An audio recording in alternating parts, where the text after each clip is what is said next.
The fire came without warning. Redwood Valley National Reserve, once lush with towering pines and golden grass, was now a smoldering wasteland. In the aftermath of the hottest summer in a decade, fueled by a record-breaking wet spring that fed thick underbrush, a single spark had set the region ablaze. By August 4, 2024, it had already devoured over 200,000 acres. The skies turned orange. The air itself seemed to burn. In the chaos of shifting winds and desperate evacuations, few thought about the animals. But under a blackened oak deep in the heart of the valley, one had survived. He was barely breathing when wildlife liaison Andre Valdez found him. A young male bobcat, his fur singed, paws blistered, and flanks raw with burns. His lungs wheezed with each shallow inhale. Andre didn't wait. He called in a chopper evacuation.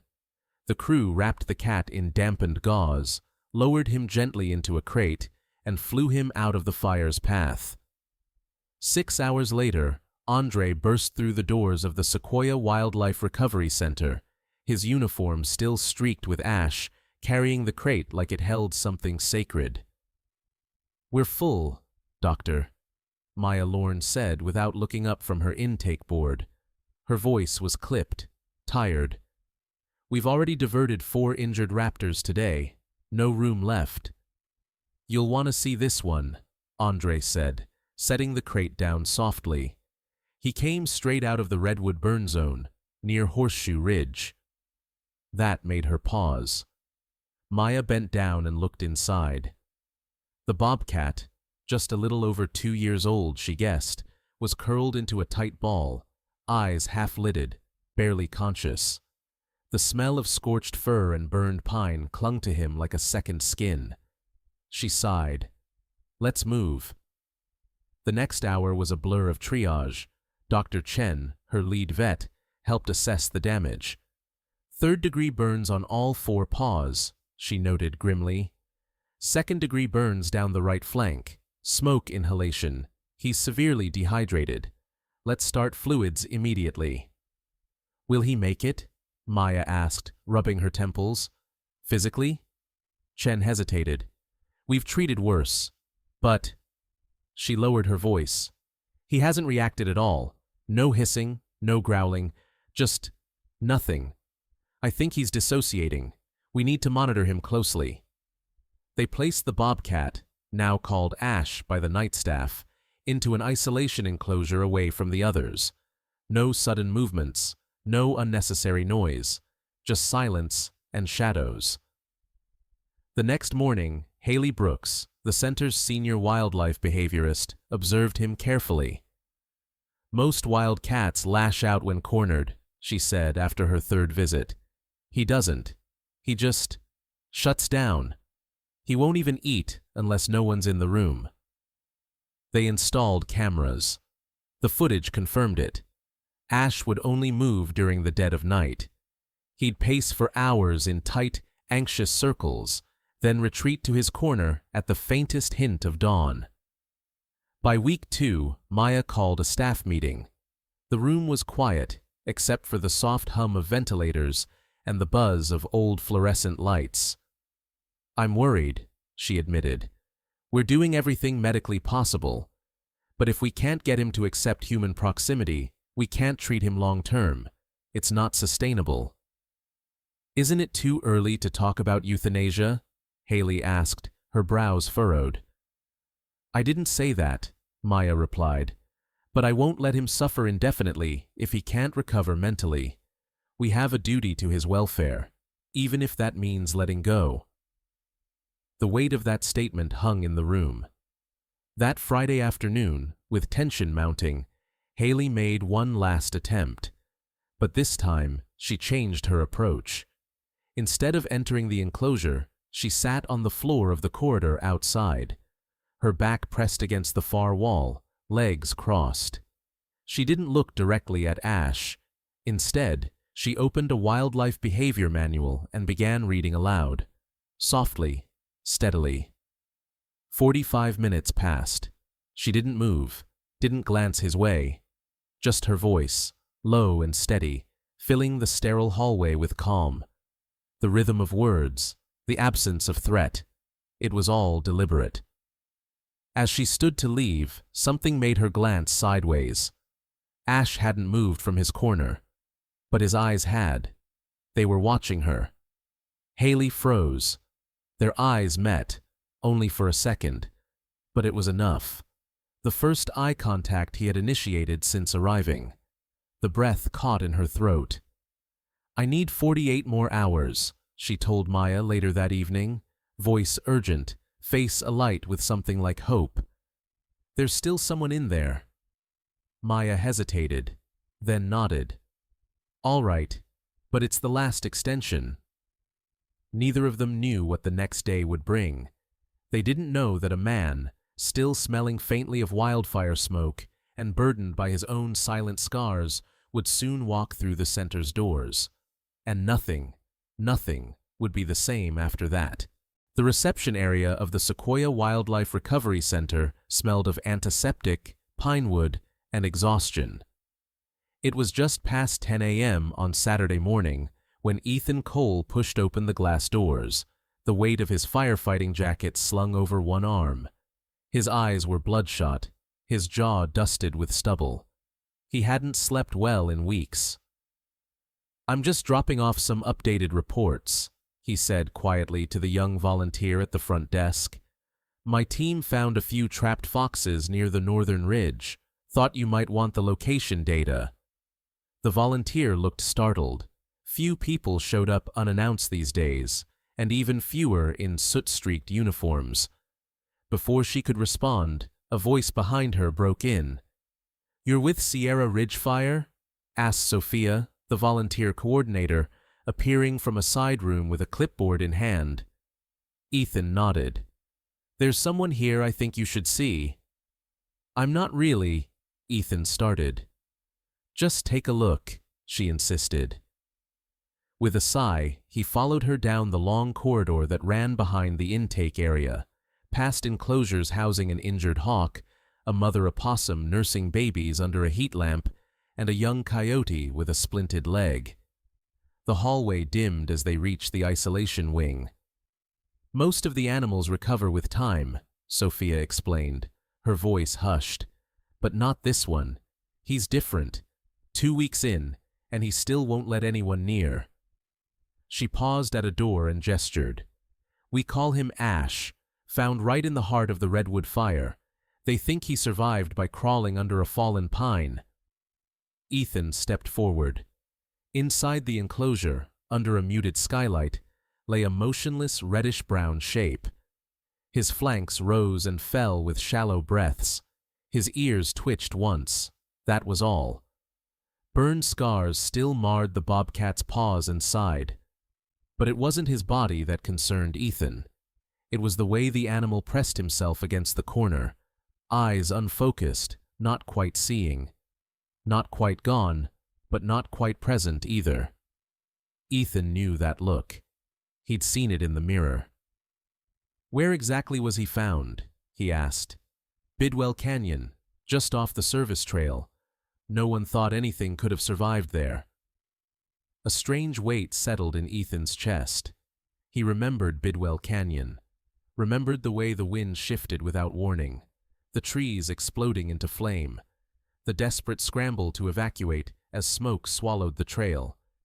He remembered a moment, a tree cracking, falling, and something small underneath. They thought it was too late. Without another word, he lowered himself to the floor, about 6 feet from the enclosure, and leaned back against the opposite wall. He didn't speak. He didn't move. He simply sat, quiet, steady, solid. Sophia frowned. "What are you doing?" Ethan's voice was low, almost apologetic. "Sometimes presence is enough. With trauma cases, human or animal, it's not about approach. It's about letting them feel your calm. Should I get Dr. Lorne or Haley?" "In a bit. Just let me sit here for a while." Sophia left. The hallway was silent, but for the faint hum of the air filtration unit. After a few minutes, Ethan began to speak. "I remember that day," he said, not to Ash, not to anyone in particular. "We thought we had it under control. The ridge was holding. Then the winds turned." His voice was quiet, even, like reading a bedtime story no one asked for. "We pulled back, but not fast enough. I remember carrying a fawn that wouldn't stop shaking. I remember hearing trees fall like thunder. I remember thinking, we won't make it out." He paused. In the enclosure, Ash didn't move, but his ears, one twitch, then the other, rotated slightly toward the voice. Encouraged, Ethan continued. "I found something under a tree. Thought it was dead. Burned. Didn't even know what kind of animal. I couldn't carry it. I had to radio in a team to come get it. And then I left. I left." A long silence followed. Then he added, almost a whisper, "I'm sorry." Ash didn't blink, but something about his posture shifted, just slightly. He no longer seemed pressed into the corner. His muscles loosened, just a fraction. When Dr. Maya Lorne and Haley Brooks arrived 20 minutes later, they found Ethan still seated on the floor, speaking softly. "What's going on?"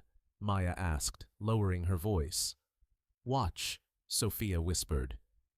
Inside the enclosure, Ash lifted his head, slowly, shakily, and he looked at Ethan. Their eyes met for a full second. Ethan didn't react. He simply nodded once, then returned to silence. Maya stared. "He's never done that before." Haley stepped closer to the glass. "That's not just alertness, that's recognition." Maya crossed her arms. "Who are you?" "Ethan Cole," he said, finally rising to his feet. "Sierra Ridge Fire Department. I was in Bidwell when the blaze broke.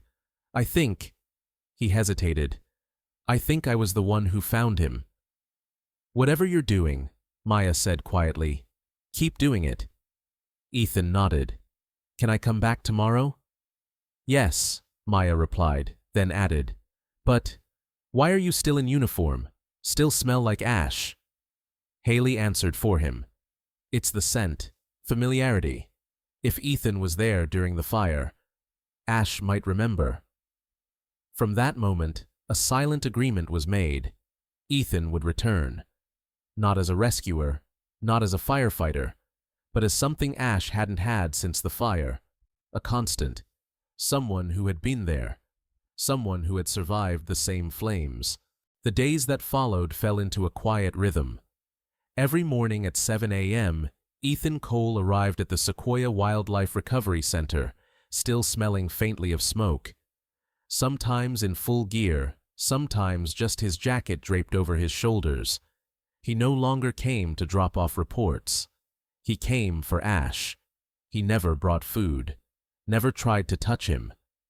He simply sat outside the enclosure, leaning against the opposite wall, book in hand or voice low with stories about the fire. And Ash, against every known behavior pattern for a traumatized wildcat, began to listen. At first, it was just small signs, ears twitching, eyes following Ethan's movements. Then, Ash started rising to his feet when Ethan arrived. He began walking, stiff and cautious, across the enclosure. Not toward Ethan directly, but never looking away. The surveillance footage showed something none of the staff expected. "He's pacing again," Haley Brooks noted one morning, reviewing the night recordings with Maya. "But now it's slower, less frantic, more curious." "I've never seen anything like it," Maya replied. "Not in a case this severe." By day 5, Ash would approach the edge of the enclosure when Ethan sat down, still separated by steel mesh, but within 3 feet. That morning, Ethan brought something different. He reached into a duffel bag and pulled out a worn, soot-stained firefighting coat, the same one he had worn during the Bidwell Canyon blaze. He folded it gently and placed it on the ground near the enclosure. Ash didn't flinch. He sniffed the air cautiously. then took one step forward, then another. The bobcat pressed his nose toward the jacket. His nostrils flared. His golden eyes blinked, slowly, not in fear, but in what Haley described as recognition behavior. "He knows it," Haley whispered. "That's the scent. That's what stayed with him when the tree fell. That's the last thing he smelled before someone lifted the world off his back." Ethan didn't move. "I wasn't sure," he said softly. "I helped rescue several animals that week, but there was one bobcat, curled under a tree. I thought he was gone." Inside the enclosure, Ash let out a soft, breathy sound. Not a growl, not a hiss. Something almost familiar, a sound of memory. Maya checked the intake files that evening. The notes confirmed Ash had been brought in on July 25th by a fire department team operating in Bidwell Canyon. No specific name listed. "That was the day," Ethan said. "That was him." To test the theory, Haley suggested a simple experiment. Ethan returned the next morning in clean clothes. No fire gear, no lingering scent of smoke. Ash barely looked at him. But when Ethan unfolded the firefighting coat again, laying it near the mesh wall, Ash approached immediately, body low, eyes focused. "That's your guy," Maya said. "That's your rescuer." By the 7th day, Ethan was allowed to enter the enclosure. Under strict supervision, of course. 2 handlers stood by with tranquilizers in case Ash showed aggression. But there was no need. Ash didn't run. He didn't hide.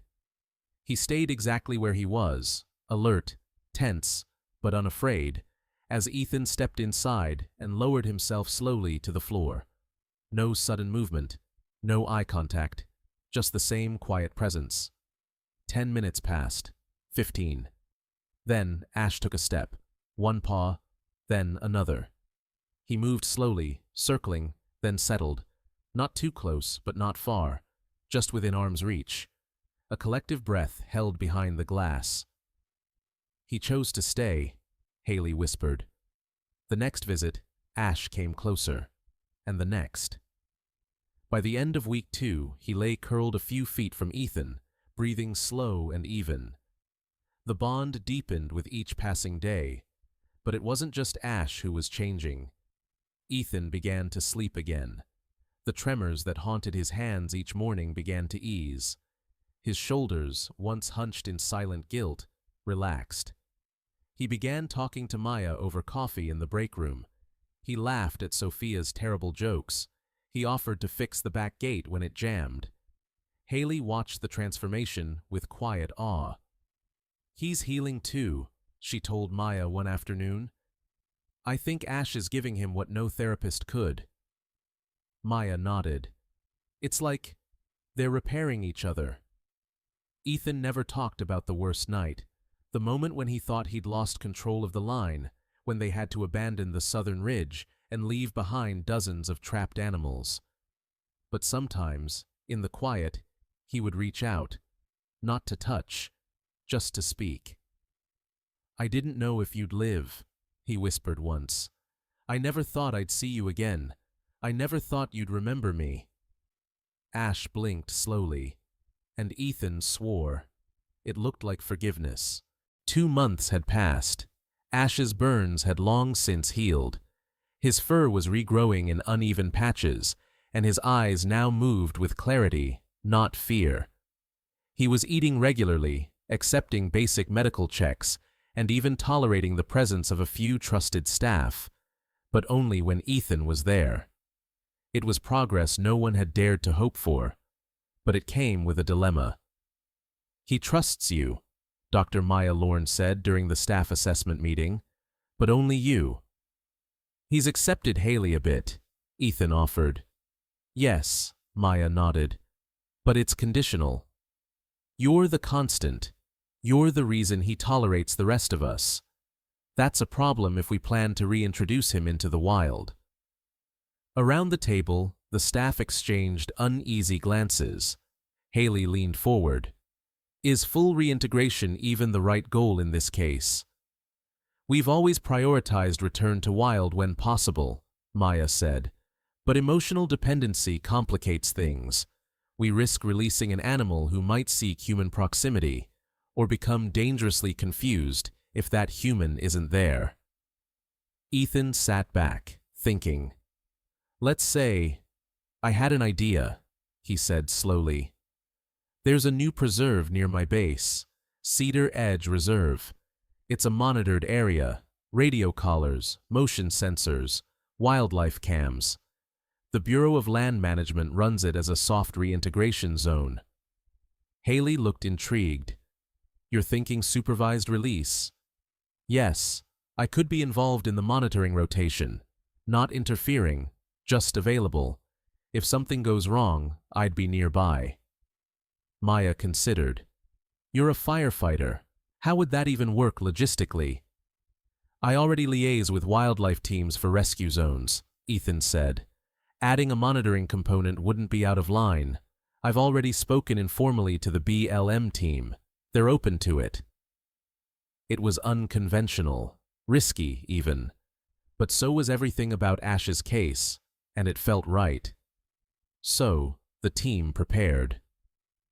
On the morning of October 9th, under cool skies and golden early light, a small group gathered at the edge of Cedar Edge Reserve. The land was beautiful. Pine forests, rocky ridges, access to water, and enough prey to sustain a mid-sized bobcat. Cameras had already been installed. Rangers stood by. Ethan knelt beside the transport crate. Ash was inside, alert, ears twitching, muscles taut. He hadn't panicked when loaded. He hadn't growled. But his eyes never left Ethan. You're going to be okay, Ethan said softly. This is your home now. You're free. He opened the crate door. Nothing happened. No wild dash. No frantic leap. Ash remained inside. Then slowly, he stepped forward. His nose twitched as he sniffed the wind. His paws touched grass, not tile. Pine needles, not steel mesh. He walked out fully, paused at the edge of the clearing, and turned back to look at Ethan. For a long moment, neither of them moved. And then Ash turned again, and with a quiet, purposeful stride, disappeared into the trees. Maya exhaled beside Ethan. I've never seen a release like that. Ethan's eyes stayed on the forest. Neither have I. Haley, standing just behind, added, He didn't run. He chose to walk. A few days later, the data started coming in. Ash was exploring cautiously. He had found a small rocky outcrop near a stream and returned to it repeatedly. Camera footage showed him hunting, small rodents, one rabbit. He moved mostly at night, avoided humans. But the trackers showed a pattern. Every few days, he looped near the southern ridge, where Ethan sometimes parked during shifts. Weeks passed. Ash grew more independent. One cold November night, Ethan returned to Cedar Edge after a wildfire flare-up on a nearby trail. He parked his truck, stepped out into the moonlight, and heard a soft rustling from the trees. He didn't see Ash, but he knew. Something watched, something remembered. A year had passed since the redwood fire. The land that had once been scorched black and lifeless was beginning to breathe again. Green shoots now pushed through the ash. The trunks of trees, once carbonized monuments to destruction, stood as silent witnesses to nature's slow, stubborn return.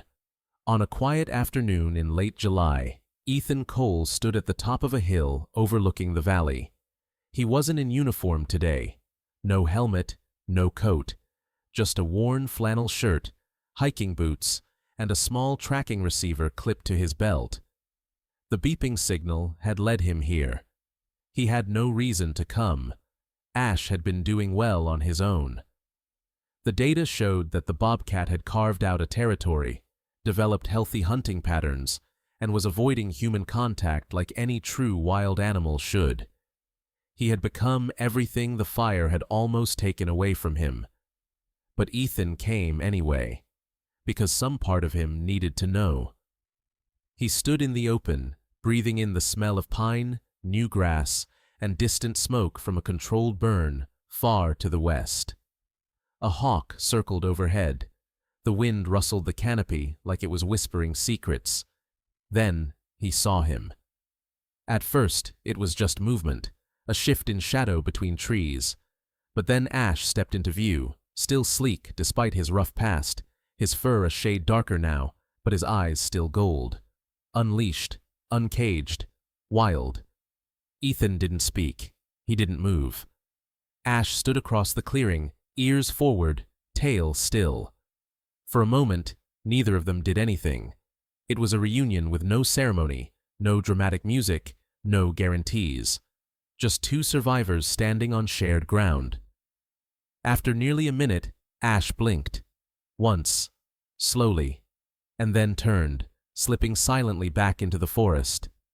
Ethan smiled. That's all I needed. Later that week, Maya called him from the center. We're updating case files, she said. Ash's collar data confirms everything. He's fully reintegrated. No incidents. We're preparing to declare the case a success. Ethan hesitated, then said, It already was. She paused. How are you, Ethan? He looked out his apartment window at the sun dipping behind the mountains. I sleep now, he answered. I dream about the fire sometimes, but it's different. It's quieter. The guilt, it doesn't claw at me anymore. And Ash? I think he saved me as much as I saved him. There was silence on the line. Then Maya said softly, We've had many rescues here, Ethan. But yours, his, it's going to stay with us. It reminded all of us why we do this. He didn't respond. He didn't need to. A week later, a small ceremony was held at the Sequoia Wildlife Recovery Center. No press, just the core team. They added Ash's name to the Wall of the Wild, the center's mural honoring animals who had returned to freedom. Ethan stood before the wall, tracing the freshly painted name with one hand. A quote beneath it read, We don't save them all, but we fight for everyone who still has a chance. Months passed. Life continued. Fires came and went. The world grew louder, faster. But Cedar Edge remained still, a place where silence spoke and memory lingered. And every so often, when Ethan needed to remember, when the world grew too heavy, he returned to that hilltop. Sometimes Ash would appear, sometimes he wouldn't. But Ethan always left feeling lighter, because some connections don't require words. Some bonds, once forged in fire, are never broken. And in a world of smoke and scars, sometimes healing walks on four paws.